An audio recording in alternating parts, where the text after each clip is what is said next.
إياك نستعين اهدنا الصراط المستقيم صراط الذين أنعمت عليهم غير المغضوب عليهم ولا الضالين رب اغفر لي ولوالدي آمين ببركتي ثم إلى آبائنا وأمهاتنا وجداتنا وجداتنا وإلى أرواح من فتح هذه القرية ومن أقامها ولجميع المسلمين والمسلمات والمؤمنين والمؤمنات الأحياء منهم والأموات خصوصا إلى أرواح أهل قبور من حضر في هذا المجلس غفرهم الله وببركة majelis ilmi mugi-mugi kita lan keluarga kita sedaya diparingi sehat walafiat lahir batin kathah lan barokah rizkine selamat dunia akhirat lan boten wonten alangan gangguan menapa-menapa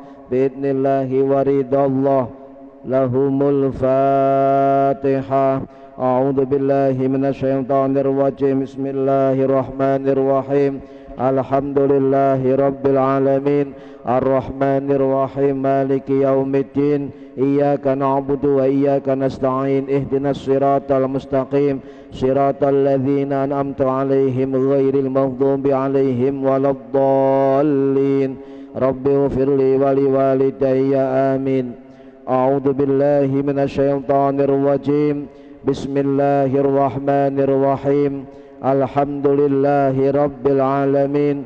Allahumma salli wa sallim wa barik ala sayyidina Muhammadin wa ala alihi wa sahbihi ajma'in wa la hawla wa la quwwata illa billahil aliyyil azim. Amma ba'du.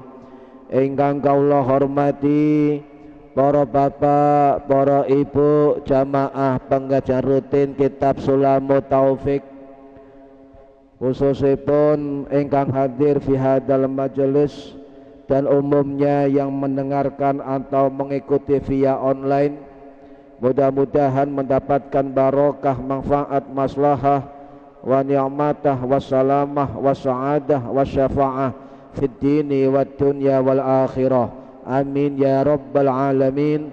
Monggo diniati ngaji ngole ilmu lillahi ta'ala, diniati ngenteni salat isya berjamaah, diniati iktikaf fi hadal masjid lillahi ta'ala. Para hadirin ingkang minulya, mumpung masih bulan Syawal, kula pribadi mohon maaf lahir batin minal aidin al faizin. Mugi-mugi sedaya ingkang hadir diberi barokah fid dini wad dunya wal akhirah.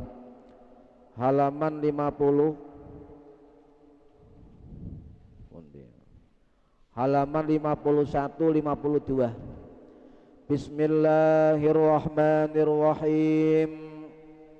Faslun utawi iki ku fasal wa min ma'asir rijli lan setengah saking piro-piro maksiate sikil, sebagian dari maksiatnya kaki, minha diantaranya wa man alaihi lan wong kang tetep ing atase wong apa hakun hak yalzamuhu kang wajib hak ten wong min kisosin bayani kisos au dainin utawa utang au nafakotin utawa nafkah au birri utawa ngebekti walidayhi marang wong tuwa loro wa tarbiyatil atfali lan didik anak-anak. Para hadirin ingkang minulya, niki termasuk beberapa perbuatan yang maksiat,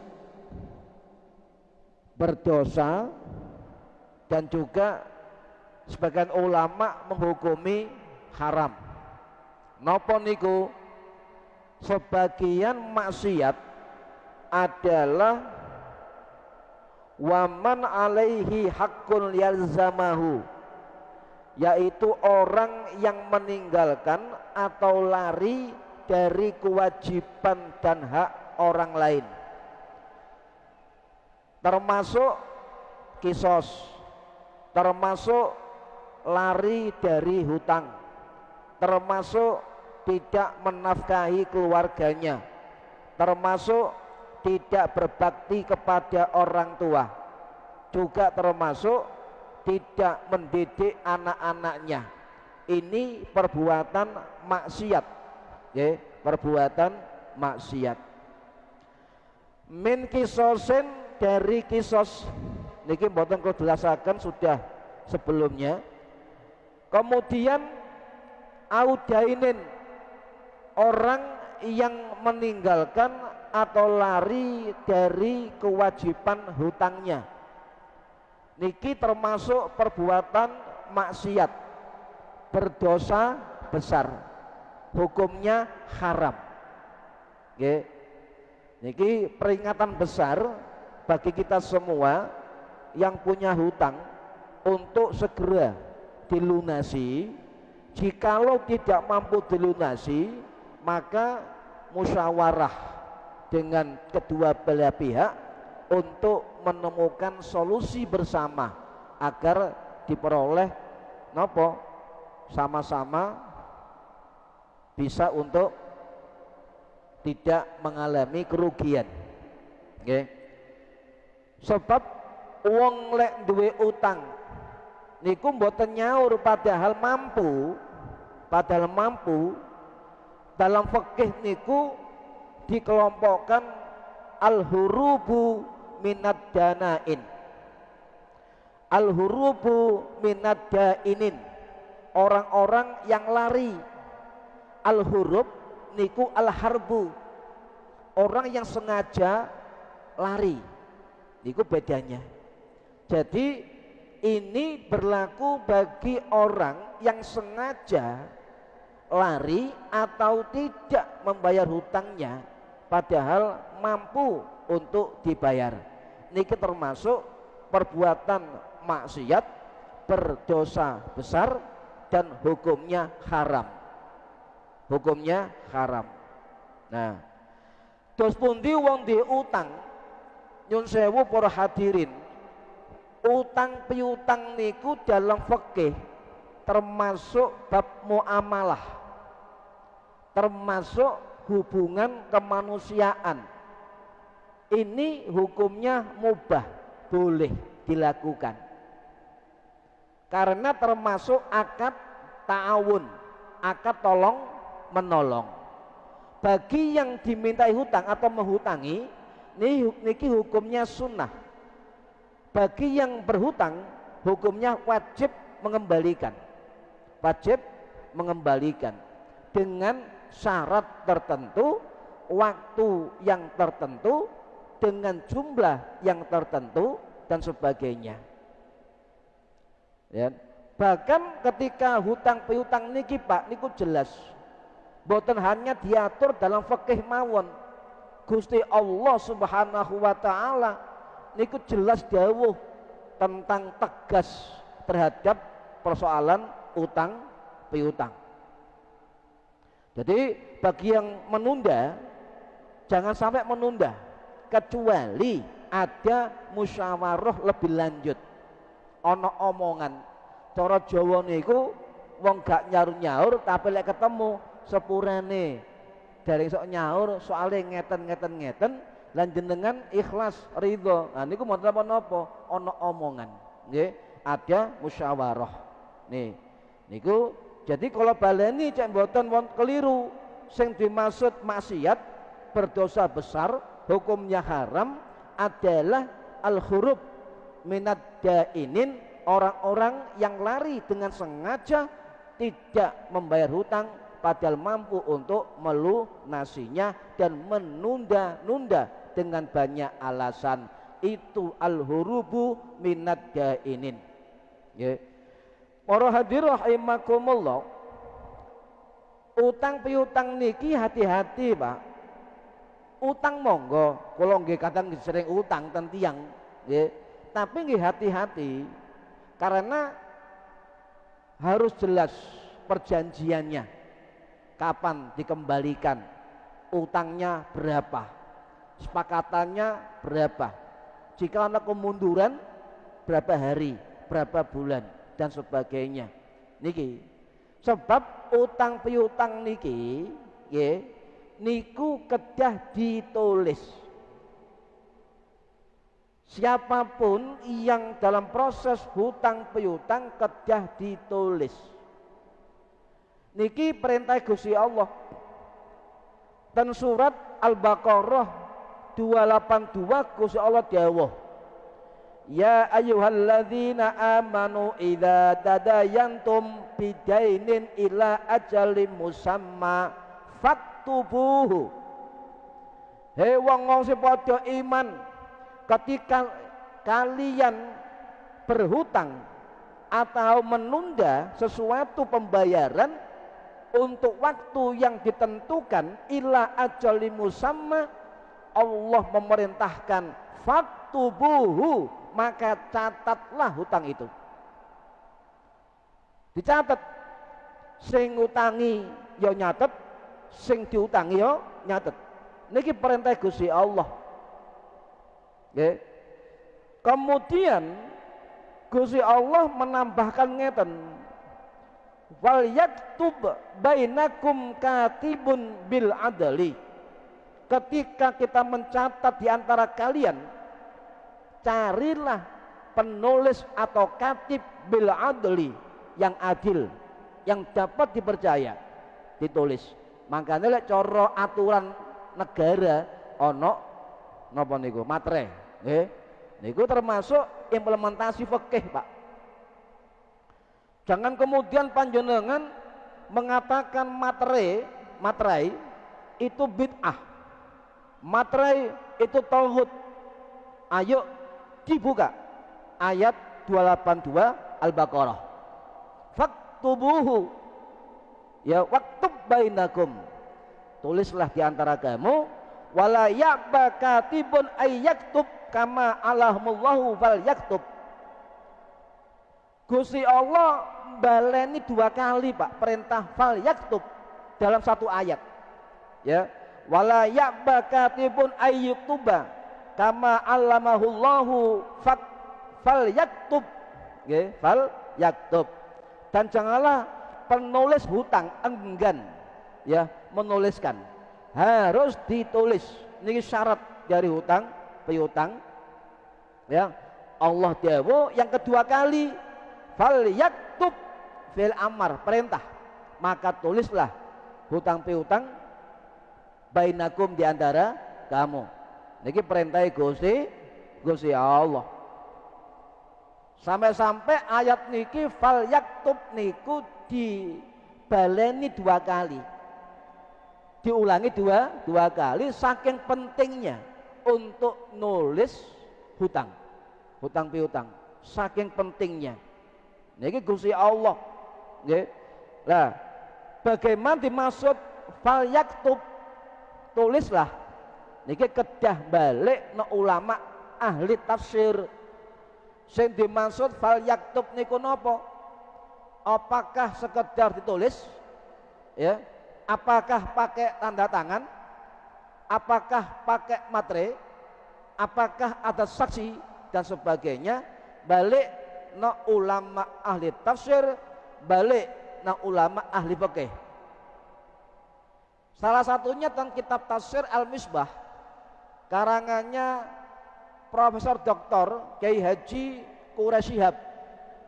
Ya, beliau mengatakan sing dimaksud fal yaktub adalah jika terjadi transaksi utang piutang di antara manusia, ya, dan juga mereka harus mendokumentasi ya utang piutangnya di antara berdua, menyimpan keduanya bentuk tulisan, dokumen atau surat atau pernyataan di antara keduanya. Ya. Kemudian tafsir Al-Munir, Dr. Syekh Mustafa Wahbah Az-Zuhaili rahimahullah, sing wafat tahun 2015 yang lalu di Suriah. Dalam kitab tafsir Al-Munir beliau mengatakan yang dimaksud faktubuhu adalah harus rinci. dinoe kapan, tanggale piro, jumlah utange piro, kapan dibalekno. Nggih, niki harus detail. Dua pihak harus saling ridho, saling bermusyawarah dan sebagainya. Diatur sak ketentuane, sak larangane dan sebagainya. Harus detail tentang bab utang piutang.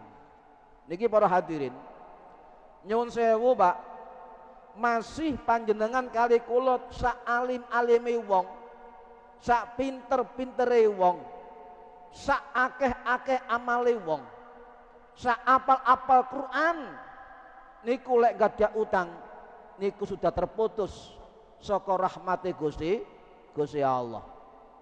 Bahkan wong syahid perang bela agama lek gadah utang tidak diterima arwah syahidnya di hadapan Allah Subhanahu wa taala. Makanya para ulama niku mengatakan harus detail, harus rinci, tafsiliyah, nggih, tafsiliyah.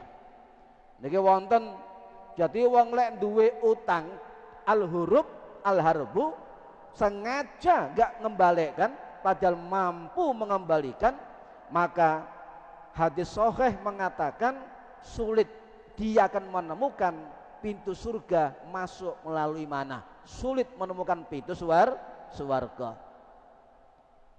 Gusti Kanjeng Nabi dawuh, nggih, ini hadis Imam Ibnu Majah rahimahullah sing wafat tahun 887 Masehi di Qazwin Iran, riwayat sahabat Thauban bin Judbud.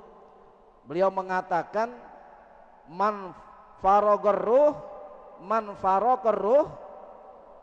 al jasada wa huwa bariun min thalathin dakhalal jannah.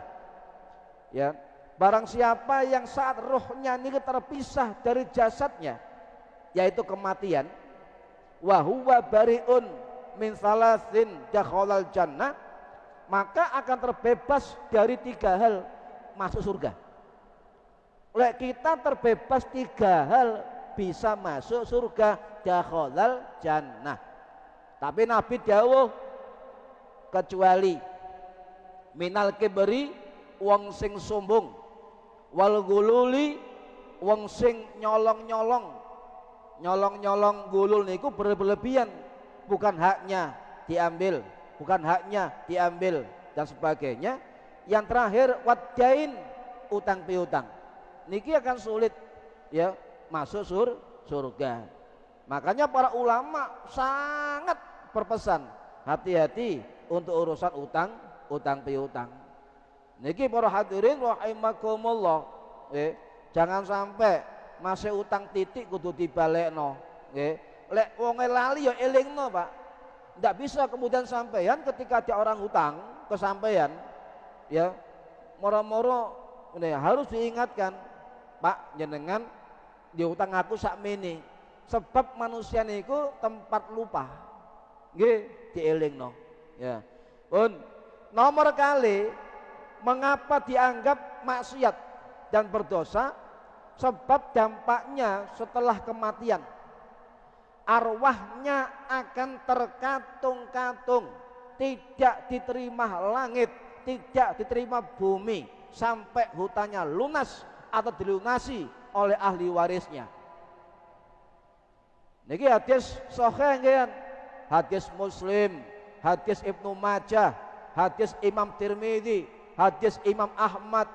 Nafsul mu'mini mu'allakatun, jiwanya orang mukmin akan terkatung-katung, mu'allaqah, terkatung-katung, bidainihi, sebab hutangnya, yuqadha anhu hatta yuqadha anhu, sampai lunas hutangnya, embuh disaur dengan warisannya atau disaur dengan ahli warisnya, maka tidak akan terjadi mu'allaqah.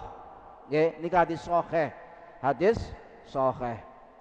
Niki para hadirin, makanya para ulama memberikan peringatan besar kecilnya sebuah hutang tetap harus disaur. Bahkan Imam Nawawi dalam kitab Al-Majmu' niku malah merinci detail lagi Pak. Hutang niki tidak terkait dengan utang piutang berupa materi atau uang, tapi juga bagaimana seseorang itu hutang dengan kewajiban-kewajiban agamanya, termasuk ninggal poso, itu juga hutang kepada Allah Subhanahu wa taala, kudu disahur. Jadi menurut Imam Nawawi, wong utang iku enggak rupa duit, termasuk utang kepada Allah berupa meninggalkan ibadah wajib yang harus dilakukan, termasuk puasa Ramadan. Sing pernah ninggal, sing pernah gak ngelakoni, sing pernah batal, harus segera disahur.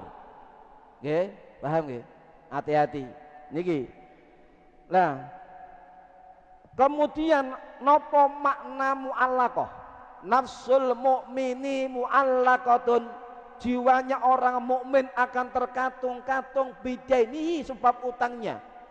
Lah lek mahami niki balik no ulama ahli hadis banyak, cuma saya mengambil dari penjelasan Imam Abdul Ula Abdurrahman bin Abdurrahim Al-Mubarakfuri rahimahullah, sing wafat tahun 1934 Masehi. Dalam kitab beliau, kitab Tuhfatul Ahwadhi Syarah Jami'ut Tirmidzi, beliau dawuh sing dimaksud mu'allaqah itu adalah orang itu tidak akan pernah sampai ke tempat yang mulia, walaupun amal-amalnya itu layak mendapatkan tempat dan derajat yang mulia.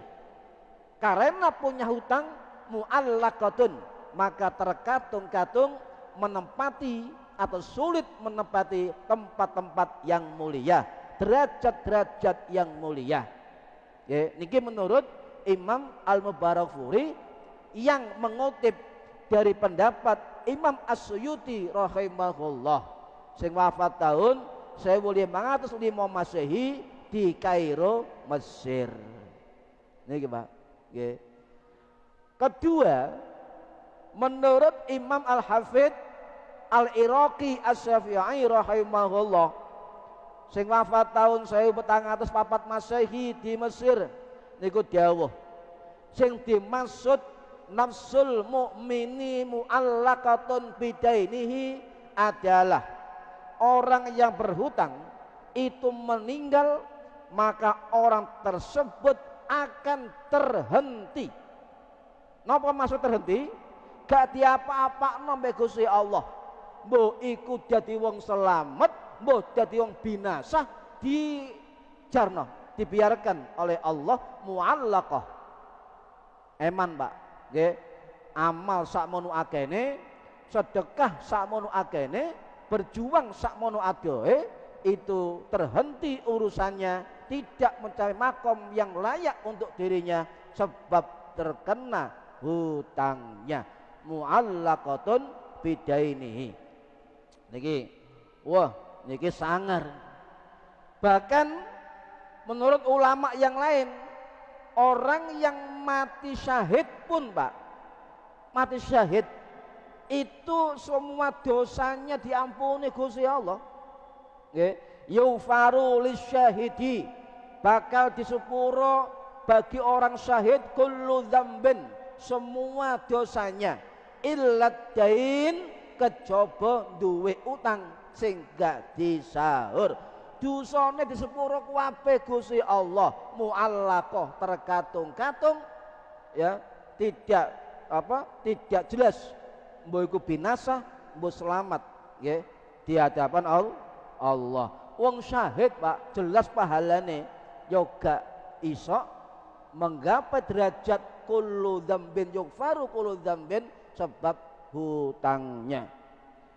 Para hadirin rahimakumullah, andai kata orang ini sampai di hadapan Allah fi yaumil qiyamah, sampai tahapan yaumul hisab, dihisab amal-amalnya, lek gak nyaur utang sebab sengaja memang gak mau nyaur, ketika mampu maka Allah akan mengambil semua amal kebaikannya untuk nyaur hutang-hutangnya. Jikalau semua amal baiknya tidak mampu nutup hutangnya, maka akan dijebloskan langsung di dalam neraka yang paling bawah. Naudzubillah. Niki para hadirin rahimakumullah, pahalane entek di hadapan Allah Subhanahu wa taala. Kemudian menurut ulama yang lain, orang yang sengaja tidak nyaur hutang itu akan dicabut keberkahannya. Dicabut keberkahannya. Koyok-koyoknya gak cukup sembarang kalir. Koyoknya gak cukup. Ya. Kemudian juga hisabnya akan berat fi yaumil qiyamah. Niki para hadirin, nggih. Yang kedua, au nafakotin, wong sing ninggalno nafkah, wong sing gak nyambut gawe padahal mampu, maka itu dia bermaksiat di hadapan Allah Subhanahu wa taala dan berdosa. Nggih, dan berdosa. Terutama wong lanang sing duwe bojo, duwe keluarga, duwe anak, niku wajib untuk mencari nafkah. Lek ana wong lanang gak gelem golek nafkah, maka itu dihukumi maksiat, berdosa besar. Hati-hati, Pak. Dos pundi bojone wis nyambut gawe misale, maka ulama tetap mengatakan meskipun bojone wis nyambut gawe, tetap kewajiban wong lanang nafkah tidak bisa gugur darinya. Nggih, tidak bisa gugur darinya. Mengapa?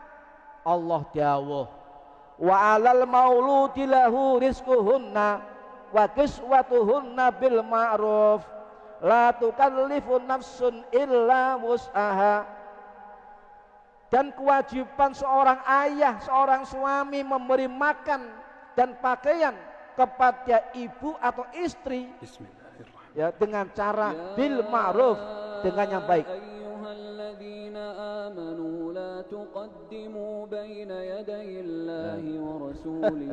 Dengan cara bil ma'ruf, dengan baik ya.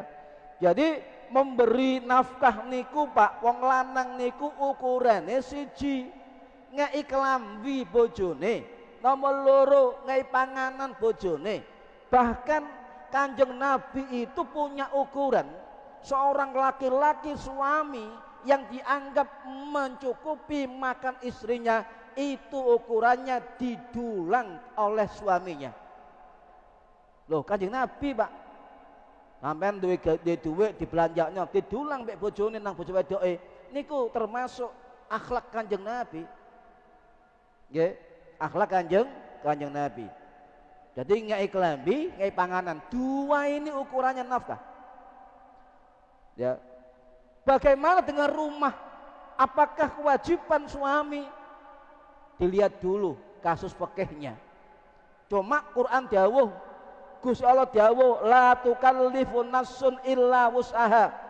Seseorang tidak dibebani melainkan dengan kadar kesanggupannya. Jadi ibu-ibu wong wedok tidak boleh nuntut lebih besar kemampuan suami. Di situ berapa kemampuan suami mendapat nafkah, maka itu kemampuan diterima oleh para istri. La tukallifu nafsun illa wus'aha. Al-Baqarah 233. Sampeyan waos niku, nggih. Jadi para ulama dawuh, meskipun bojone nyambut gawe, meskipun bojone bayarane luwih gede teko sing lanang, tetap nafkah kewajiban suami adalah tidak pernah gugur sampai kapanpun, tetap kewajibannya. Paham nggih? Tetap kewajibannya, tidak pernah gugur. Jadi intinya mencari nafkah bagi yang mampu. Yang mampu nggih. Bisa juga tidak mampu, usia sudah pensiun, tidak termasuk itu. Yang mampu itu hukumnya wajib. Hukumnya wajib. Bahkan terkadang ngeten Pak, apa wong iku gak tahu sedekah, apa wong iku gak tahu ngetokno sedekah infak. Kita orang beriman kudu husnudzon, sebab kadang-kadang pada kondisi yang kekurangan orang tidak wajib dan sunnah sedekah. Sebab Kanjeng Nabi dawuh ngeten, menghidupi anak istri lebih utama daripada apa? Untuk dana perjuangan dalam kondisi tertentu. Tidak boleh kita itu gak tahu nyumbang, barangkali masalahnya banyak, barangkali hutangnya banyak, barangkali kebutuhannya banyak, maka lebih diutamakan untuk menafkahi anak dan istrinya. Nyuwun sewu Pak, niki dawuh Kanjeng Nabi nggih, dinarun anfaqatahu fi sabilillah. Satu dinar yang diinfakkan untuk jalan Allah.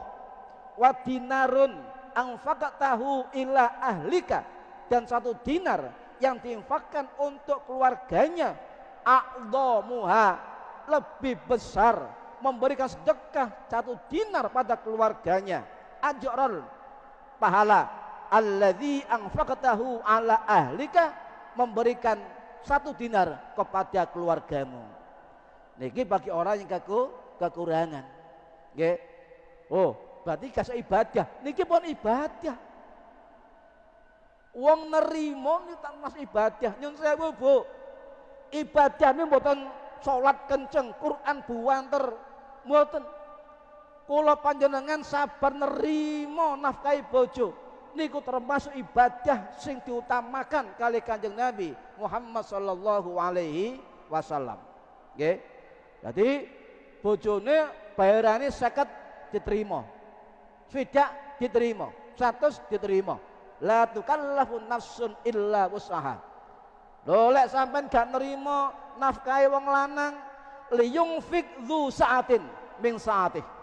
Nggih, hendaklah orang yang mampu memberi nafkah menurut kemampuannya, dzu sa'atin, menurut kemampuannya. Bojone mampu sakmono, diterima sakmono. Bagaimana kewajiban rumah untuk istri? Nggih, pun dituntun kali Kanjeng Nabi dan Al-Qur'an, Pak. Askinuhunna min haitsu sakantum min wujudikum. Ya, tempatkanlah mereka para istri, ya, di mana kamu bertempat tinggal menurut kemampuanmu. Wujudikum, menurut kesungguhanmu, kemampuanmu. Kalau suami mampu beli rumah magong-magong, tempati. Suami mampu buat rumah kecil, tempati. Suami hanya bisa kontrak, tempati. Sebab itu melakukan perintah Allah Subhanahu wa ta'ala. Jadi ibadah ini mboten ketok moto, niki ibadah batin yang luar biasa. Oke. Jadi menurut kemampuan orang lah, laki-laki atau suami. Paham gak? Niki gak usah protes. Niku bayaran bojoku sakmene kurang, nggih. Niku diterima. Sabare panjenengan nerima nafkahi bojo niku padha karo sampean buka dalan lawang swarga. Subhanallah. Niki luar biasa niki.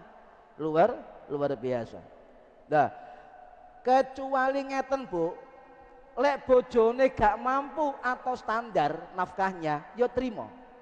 Kecuali lek bojone soge, duweke akeh, pelit nang wong wedok, lah niki beda hukumnya. Niki wonten riwayat Ibu Aisyah radhiyallahu anha, wonten sahabat perempuan namanya Hindun bin Utbah, bojone Abu Sufyan, nang Kanjeng Nabi, ya Rasulullah, bojoku gak tau ngei aku nafkah, ngei tapi titik gak cukup gaya aku gaya anak-anakku.